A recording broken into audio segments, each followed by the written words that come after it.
Hi everyone, welcome back to our channel and the Catechism for Kids series. Back with me again, Joseph, your host. Let's meet another saint for today, September 16th. It's feast day today for Saint Euphemia. A young Christian girl from the city of Chalcedon, Euphemia, known as Euphemia, the all-praised in the Eastern Orthodox Church, was a virgin martyr who died for her faith at Chalcedon in 303 AD. According to tradition, Euphemia was martyred for refusing to offer sacrifices to Ares. She was arrested and, after suffering various tortures, died in the arena at Chalcedon from a wound sustained from a bear. Her tomb became a site of pilgrimages. She is commemorated on September 16th. Euphemia's name and year of death are recorded in the 5th century Martyrologium, Hieronyminum, the earliest extant list of Christian martyrs. The year 33 was the first year of the Great Persecution under Roman Emperor Diocletian. The Fasti Vindobonenses, a collection of liturgical documents from the 4th to 6th centuries, says she died on the 16th of October. Other than this, there is no verifiable historical information about Euphemia. Egeria, who made a pilgrimage to the Holy Land about 381 to 384 and wrote an account of her travels, relates being shown the site of Euphemia's martyrdom in Chalcedon. Euphemia became a famous saint, and stories about her accumulated. The Golden Legend, a collection of hagiographies from about 1260, includes an account of her martyrdom. Saint Euphemia lived on the cusp of the 3rd and 4th centuries. According to tradition, she was the daughter of a senator named Philophronos and his wife Theodosia in Chalcedon. Located across the Bosporus from the city of Byzantium, modern-day Istanbul, from her youth, she was consecrated to virginity. The governor of Chalcedon, Priscus, had made a decree that all of the inhabitants of the city take part in sacrifices to the deity Ares. Euphemia was discovered with 49 other Christians hiding in a house and worshiping God in defiance of the governor's orders. Because of their refusal to sacrifice, they were tortured for a number of days. And then, all but Euphemia sent to the emperor for trial. Euphemia, the youngest among them, was separated from her companions and subjected to particularly harsh torments, including the wheel, in hopes of breaking her spirit. She was placed in the arena where lions were sent out to kill her, but they instead licked her wounds. It is believed that she died of wounds from a wild bear in the arena.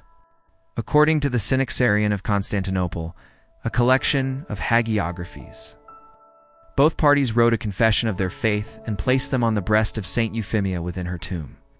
After 3 days, the tomb was opened, and the scroll with the Orthodox confession was seen in the right hand of Saint Euphemia, while the scroll of the Monophysites lay at her feet.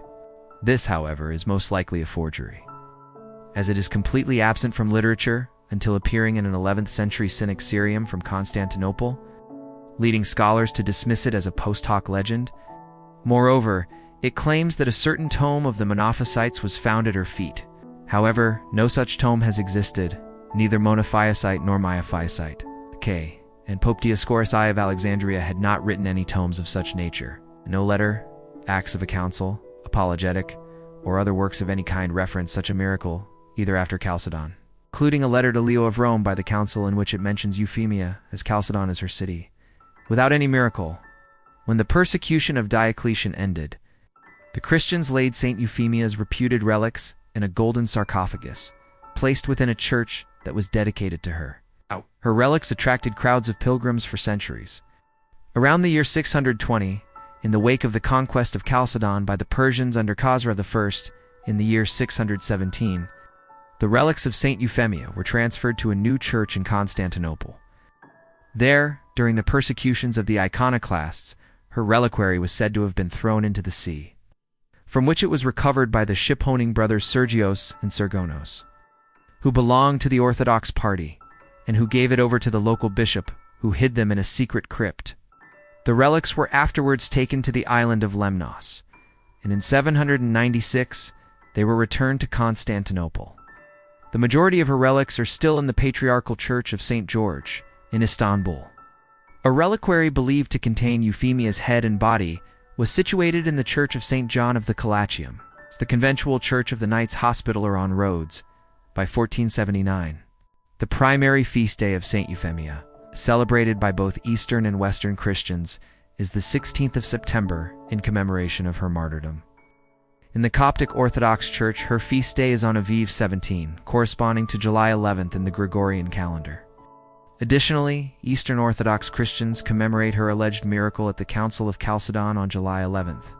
Saint Euphemia is a highly venerated saint across all Christian traditions, celebrated for her unwavering faith in the face of persecution, which ultimately led to her martyrdom. In the Eastern Orthodox Communion, her miracle is also celebrated according to that 11th century account. Churches in her honor have been erected in many places, such as the Church of Holy Martyr, Euphemia, in Istanbul, Turkey. Let's take a moment to pray to Saint Euphemia. Saint Euphemia, you showed great courage when you witnessed to Jesus, even though you were only 14 years old. Help me to be brave like you when I am tempted to deny Jesus or to not share my faith with others. Help me to always choose Jesus, no matter what. Amen. Well, that's all the time we have for today's lesson. Thank you so much for joining me to learn about Saint Euphemia, a virgin and martyr. If you liked this video, don't forget to click the subscribe button below. We'd love to have you join our family. Remember to follow us on social media for more fun in the faith. And remember, you are awesome. And I'll see you next time on the channel. God bless you always.